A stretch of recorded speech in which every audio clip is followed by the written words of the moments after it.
Mr. President, are you encouraged by the change in rhetoric by President Trump, that he's now more critical of the Russian leader, Putin? And are you going to discuss other long-range systems apart from Tomahawk missiles in the visit next week? We spoke really, I'll be very open. So we spoke with President Trump during our last meeting in New York. We spoke about, not only about Tomahawks. So we spoke about, said about HIMARSs, and I said about ATACMS. So really, you know, when you have, for example, but basically when you have, you know, 30, 50 or 60 ATACMS between us, it's nothing. I know what I say, because when we use, for example, per day 130, 150 hour drones of our production, or when we can have to collect and we can have 300 or 350, and when you have during long period of time, for example 30 or 50 ATACMS, just for the long period of time, it's nothing between us. That's why if, you know, partners says that we help you with long distance, we help you with ATACMS, in my opinion, it means, you know, 10 times more than they give you. It's to my mind. That's why if you want to have something, and when you want to understand and see real effect, you have to provide, to deliver the number which can give you this effect. Not just, you know, marketing, not just to say, okay, we gave. To my mind. And if, for example, one system of Patriot, for today, between us, now I can say about the last year, when you have, for example, Patriot system, it was last winter, one of this system, when we have system, and I call at 3 a.m. to my chief of army and say, why Patriot doesn't work? I know and I see that it doesn't work, and he says, look, this is a system, yes, I have one missile. What does it mean? So it means that nobody gave you missiles. It just, you know, somebody says, today we decided to help Ukraine and to give air defense, to give Patriot missiles. Missiles is not 2, it's not 3. Because when you want to destroy one missile, you need 2 missiles.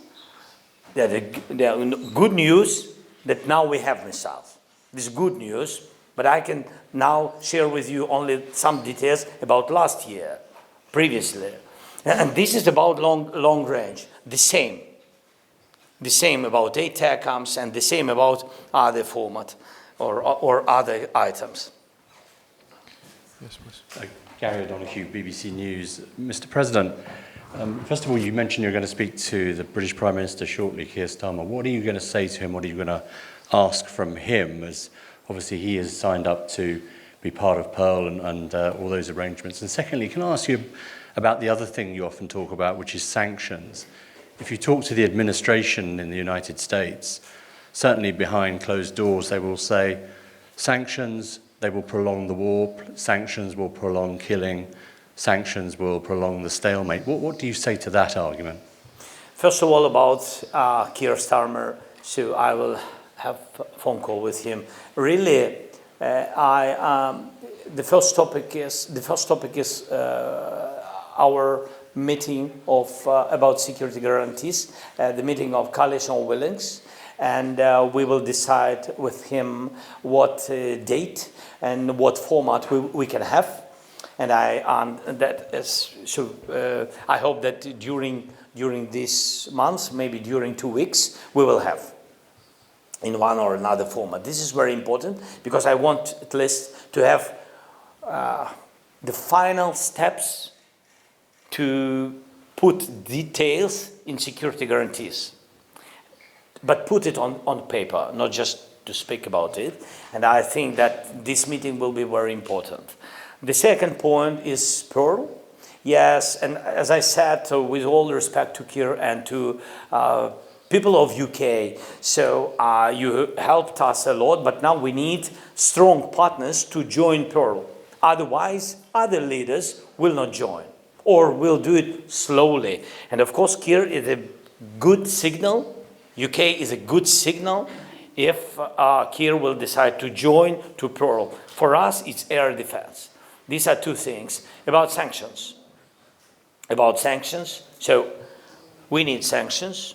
We need first European package, and I hope that we can have it in October.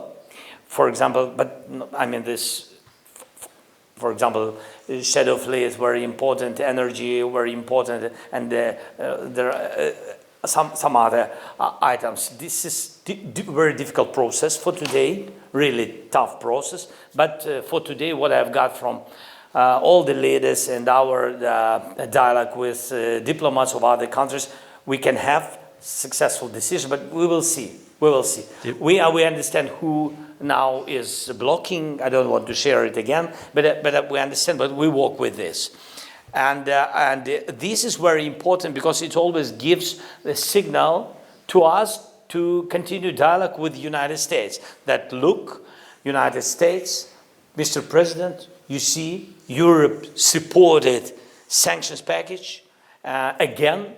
And we ask you to provide sanctions against Russia. And that's why I wait for this. Do you think that will persuade him, though? So, shut up. Чи це його переконає? Huh? Чи це його переконає? I don't know. You know, I'm trying my best. I'm very open with President Trump, and I think you saw it. Yes, I'm not finding some specific diplomatic way how to speak, and I really count on his pressure because he has this power. He has this power, pressure on Putin. Pressure on Putin not to attack us by missiles, not to attack us by drones. And you see, I think that President Trump has success in Gaza, and I don't know how it will be tomorrow. I really don't know all the details. Maybe even you know more, really, because I'm really deeply in our war. That's why. But of course we know, and of course we think, and of course we wish Israeli people and Palestine people, we wish not to have a war, of course. And I hope that they're really very close to peace negotiations, peace deal. I wish them. It's good. It's good. That's why I think that President Trump has this pressure and has all these possibilities. And I hope he will use all the instruments, tomahawks, sanctions, diplomatic way, financing way, tariffs, everything to stop Putin.